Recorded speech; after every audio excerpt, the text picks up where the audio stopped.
Bueno, voy a aprovechar ya que estoy animado para continuar con la teoría de Kant y ahora nos vamos a introducir en la concepción que Kant tiene del ser humano para luego más tarde plantearnos el problema de Dios en Kant, ¿no? Cómo Kant se enfrenta a, teniendo en cuenta que Kant era pietista, es decir, un cristiano protestante de ese grupo denominado pietista, y era, por lo tanto, él creía en Dios e incluso escribió un libro denominado La religión dentro de los límites de la pura razón, es decir, donde intentaba mostrar que la religión también forma parte de eso que me cabe esperar, en esa suposición, en ese postulado de un Dios que luego me va a recompensar si he actuado debidamente según una voluntad buena, en el más allá, evidentemente.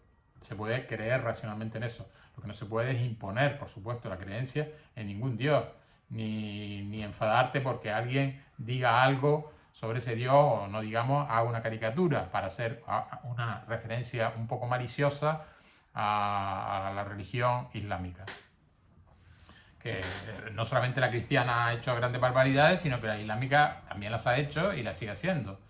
En la actualidad, verdaderamente, tanto los judíos como los cristianos parece que se mantienen en una cierta moderación, de vez en cuando hay algún acto aislado, pero los islamistas no matan a más gente porque no les dejan y porque no pueden, y me refiero, por supuesto, no a los creyentes de la religión musulmana en general, sino a aquellos que siguen dogmáticamente ciertas supuestas citas del Corán, pues por ejemplo que dicen que hay que golpear a la mujer adúltera o apedrearla o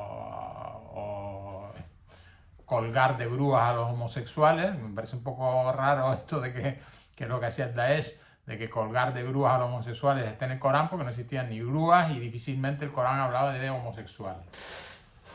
Pero bueno, la cuestión es que una vez fanatizado el creyente, cuando considera que aquello que dice Dios no es una cosa que simplemente a él le ha impresionado y que a él le apetece creer, sino que es la verdad con mayúsculas, absoluta, universal y necesaria, pues entonces se empeña en imponérsela al resto. Y ahí corremos un riesgo altísimo, ¿no?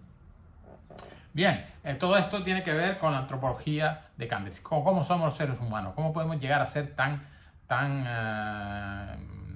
repugnantemente malvados como para salir con un cuchillo a la calle y empezar a matar gente, ¿no? O coger un camión y masacrar a un montón de gente, en fin, por no hablar solamente de atentados musulmanes, pues la ETA, ¿no? O sea, salir un día de casa con una pistola y darle un disparo en la nuca o en la cabeza por la espalda a un político simplemente que tiene una opinión antinacionalista, etcétera, ¿no? O si quieren, los Estados Unidos cuando tiraban napalm en Vietnam, pues tampoco estaba haciendo precisamente un ejemplo de bondad, ¿no? Bueno, es decir, que aquí todo el mundo es malo, no vamos a, digamos, no vamos a privilegiar en maldad a un grupo de humanos y a dejar en el paraíso al resto, ¿no? Todos tenemos la tendencia, la inclinación al mal. Y eso tiene que ver con la antropología de Kant. Bien,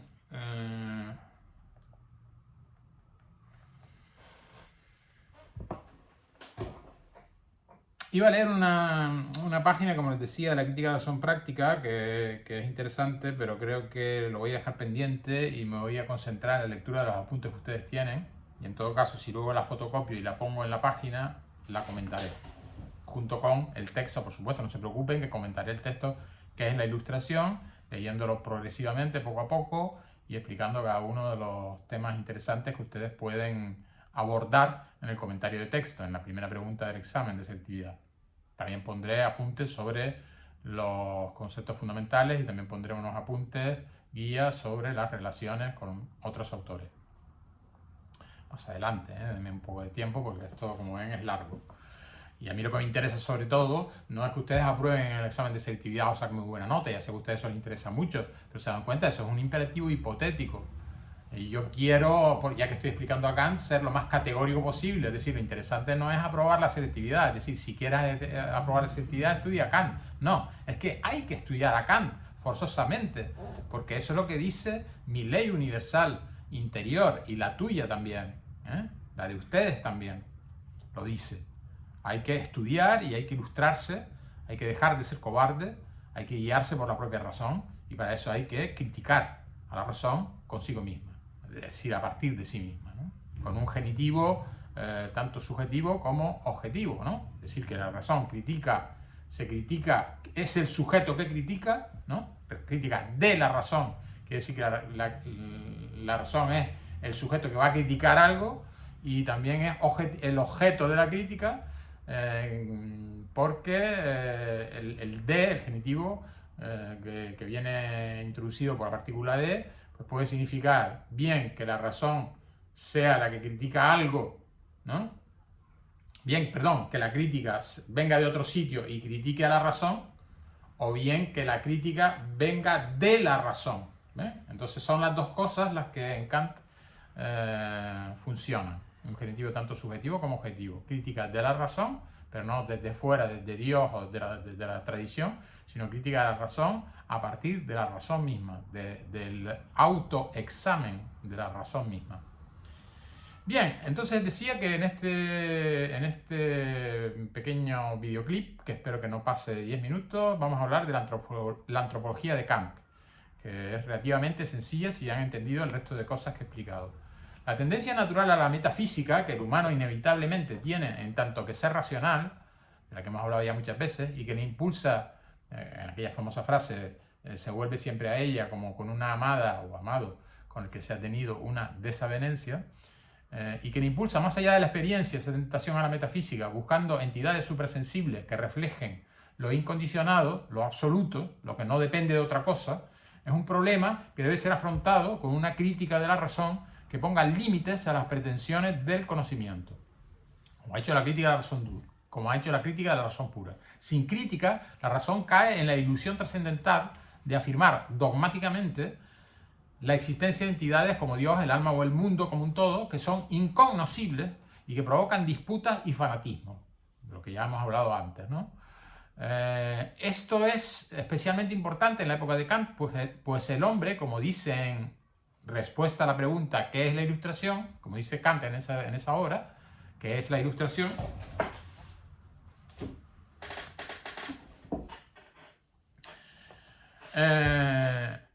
Debe salir de su autoculpable minoría de edad y tener el valor de servirse de su propio entendimiento y razón.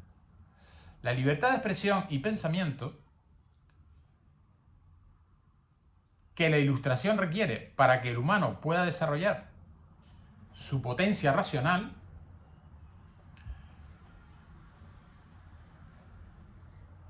exige al mismo tiempo una crítica de esa potencia que a veces se cree demasiado omnipotente, ¿no?, para llegar demasiado lejos.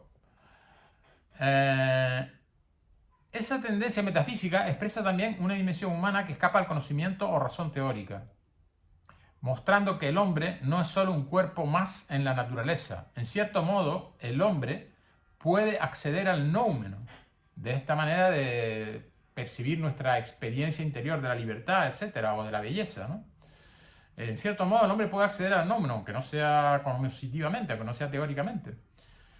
Prohibido para el conocimiento el noumeno por la revolución copernicana de la crítica de la razón pura. Y puede acceder al noumeno gracias a su racionalidad moral, justamente, ¿no?, examinada en la crítica de la razón práctica.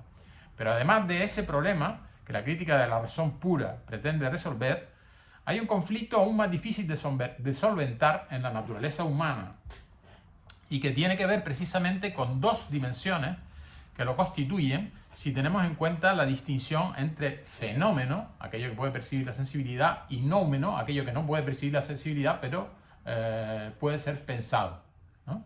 Esa distinción entre fenómeno y noumeno establecida en la crítica de la razón pura. Bueno, como ya llevamos casi 10 minutos, voy a continuar, voy a dividir esta antropología en dos videoclips.